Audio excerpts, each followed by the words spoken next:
안녕하세요. 오늘도 주님 안에서 믿음으로 꽉 찬 알곡이 되기 위해 성경 묵상의 시간을 허락하신 하나님께 감사와 영광을 올려드립니다.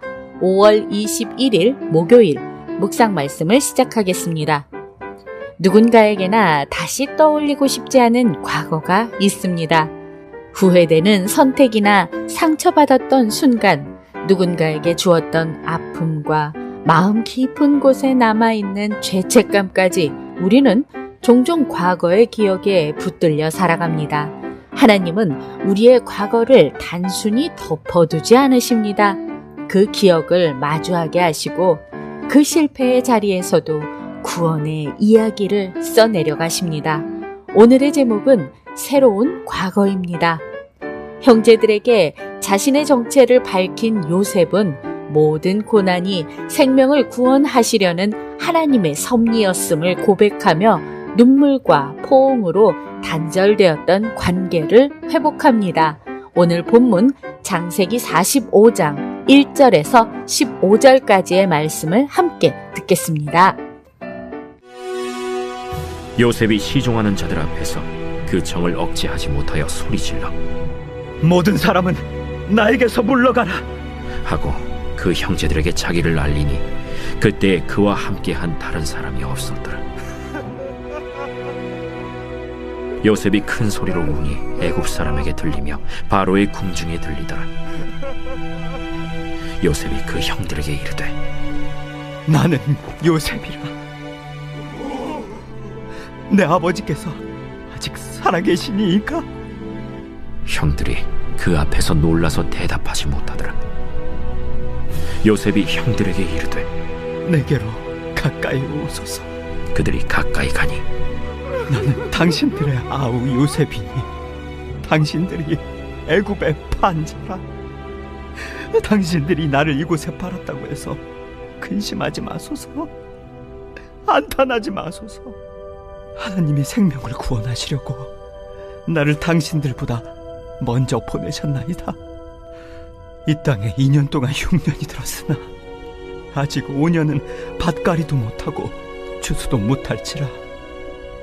하나님이 큰 구원으로 당신들의 생명을 보존하고 당신들의 후손을 세상에 두시려고 나를 당신들보다 먼저 보내셨느니, 그런즉 나를 이리로 보내니는 당신들이 아니요 하나님이시라. 하나님이 나를 바로에게 아버지로 삼으시고 그 온 집의 주로 삼으시며 애굽 온 땅의 통치자로 삼으셨나이다. 당신들은 속히 아버지께로 올라가서 아뢰기를, 아버지의 아들 요셉의 말에 하나님이 나를 애굽 전국의 주로 세우셨으니 지체 말고 내게로 내려오사 아버지의 아들들과 아버지의 손자들과 아버지의 양과 소와 모든 소유가 고센 땅에 머물며 나와 가깝게 하소서. 흉년이 아직 5해가 있으니 내가 거기서 아버지를 봉양하리이다. 아버지와 아버지의 가족과 아버지께 속한 모든 사람에게 부족함이 없도록 하겠나이다 하더라고 전하소서. 당신들의 눈과 내 아우 베냐민의 눈이 보는 바 당신들에게 이 말을 하는 것은 내 입이라. 당신들은 내가 애굽에서 누리는 영화와 당신들이 본 모든 것을 다 내 아버지께 아뢰고 속히 모시고 내려오소서 하며 자기 아우 베냐민의 목을 안고 우니 베냐민도 요셉의 목을 안고 우니라. 요셉이 또 형들과 입맞추며 안고 우니 형들이 그제서야 요셉과 말하니라. 오늘 우리에게 주시는 교훈은 무엇일까요? 1절에서 8절 말씀을 보시면 요셉은 더 이상 감정을 억누르지 못하고 크게 웁니다. 그리고 형들에게 자신이 요셉임을 고백합니다. 형들은 충격 그 자체였습니다. 자신들이 버렸던 동생, 죽은 줄로만 알았던 요셉이 애굽의 총리가 되어 눈앞에 서 있었기 때문입니다. 형들은 두려움에 사로잡혀 아무 말도 하지 못합니다. 이제 심판이 시작될 것이라 생각했을 것입니다. 하지만 요셉은 그런 마음을 알았는지 당신들이 나를 이곳에 팔았다고 해서 근심하지 마소서라고 말합니다. 요셉은 분명히 형들의 죄를 가볍게 여기지 않았습니다. 형들은 실제로 악을 행했습니다. 그러나 요셉은 하나님이 생명을 구원하시려고 나를 당신들보다 먼저 보내셨나이다 라고 말하며 인간의 악보다 더 크신 하나님의 섭리를 바라보았습니다. 우리의 삶에서도 억울함과 배신, 눈물의 시간을 지나 기도합니다. 그 순간에는 왜 그런 일이 일어났는지 알 수 없습니다. 그러나 시간이 흐른 뒤 우리는 조금씩 깨닫게 됩니다.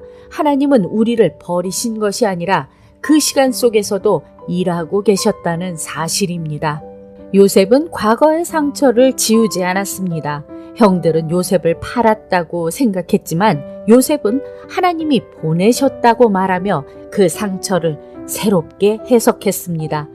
과거를 하나님의 시선으로 바라보며 상처와 실패에만 머무는 것이 아니라 원망보다 믿음을 선택하고 복수 대신 용서를 선택하며 살아갑시다. 9절에서 15절 말씀을 보시면 요셉은 형들을 정죄하지 않습니다. 오히려 급히 아버지를 모셔오라고 말하며 가장 좋은 땅을 준비해 줍니다. 그리고 형들을 끌어안고 웁니다. 형들도 그제야 요셉과 말하기 시작합니다. 죄는 관계를 무너뜨립니다. 형들은 오랫동안 죄책감 속에서 살아왔습니다. 야곱도 잃어버린 아들의 슬픔 속에서 살아왔습니다. 그리고 요셉 역시 외로움과 상처의 시간을 지나야만 했습니다. 죄 하나가 공동체 전체를 아프게 만든 것입니다. 그러나 하나님은 무너진 관계를 다시 이어가십니다. 이것이 복음의 능력입니다. 하나님은 단지 죄를 용서하시는 데서 멈추지 않으시고 끊어진 관계를 회복시키십니다. 우리 삶에도 여전히 어색한 관계, 상처 입은 기억들이 남아 있습니다. 쉽게 풀리지 않는 오해와 서운함도 있습니다. 하지만 하나님은 우리에게 화해의 길을 보여주십니다. 먼저 내미는 사랑, 다시 품어주는 은혜가 복음의 삶입니다. 기도하겠습니다.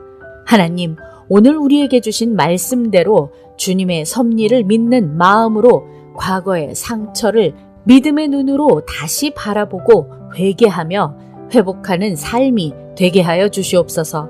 예수 그리스도의 이름으로 기도드립니다. 아멘. 형들의 악함은 분명한 죄였지만 하나님은 그 실패조차 생명을 살리는 구원의 통로로 사용하셨습니다. 그래서 요셉은 상처보다 하나님의 섭리를 더 크게 바라볼 수 있었고 복수보다 용서를 선택할 수 있었습니다.